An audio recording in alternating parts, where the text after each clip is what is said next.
तुमचं मालनबाई मच्छिंद्र भारती. ओके. राहणार 17 जिल्हा जिल्हा उस्मानाबाद, कळंब तालुका. बरं मावशी, तुम्हाला अमृत ज्यूस घेण्यापूर्वी काय त्रास होता? त्याच्यापूर्वी त्रास म्हणायचं सांगूच नका, मला ती त्रास सांगू सुद्धा वाटत नाही. एवढा मला त्रास झाला की मी थर गुडघ्यानं अंग करायचं, अन्न पाणी सुद्धा मला खावं वाटत होतं, सारखी रडत बसत होते. एवढं माझ्या मुलांना इतकं उत्पन्न वाटून घेतलंय की सांगूच नका. बरं, त्याच्यावर उपचार कुठे केले तुम्ही? काय नाही, नुसतं सोलापूरला नेलं, तिथं ऑपरेशन ठरलं.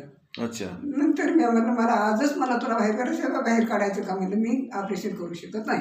बरं, आता हे अमृत ज्यूस घेतल्यावर कसं वाटतं? ही अमृत ज्यूस तुमचं घेतल्यापासून 3ऱ्या दिवशी मला फरक पडला. छान. मला वाटलं होतं आयुर्वेदिक औषध लवकर सुटवत नाही, मी घेतले तर आयुर्वेदिक औषधं, पण ही बी असंच होईल काय की असं माझ्या मनाला वाटलं. पण 3ऱ्या दिवशी मला टन टन टन टन चालायला यायला. छान छान. तुम्हाला आनंद वाटतोय? आनंद, लय आनंद वाटायला. ओके. तुम्ही दुसऱ्यांना काय सांगता?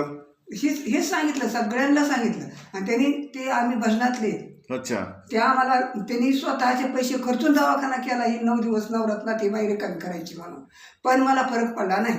अच्छा. तुमची औषधं घेतले की 3ऱ्या दिवशी मी अशीच, तुम्हाला काय झालं मावशी, तुम्ही कसं काय ठणठणीत झाला? मग मी सांगितलं मला असं औषध भेटलं, अमृत ज्यूस. अमृत ज्यूस. आणि मला म्हणलं त्या औषधानं मला 3 दिवसात फरक पडला. आम्हाला पत्ता द्या, आम्हाला पत्ता द्या. का तितक्या लोकांनी जाऊन सांगितलं.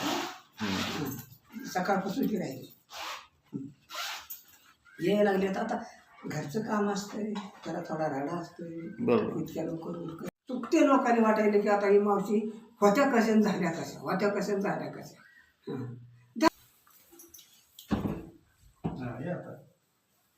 काहीच नाही. कोणतरी म्हणेल काही 3 दिवसाचा इफेक्ट आहे म्हणून. छान छान.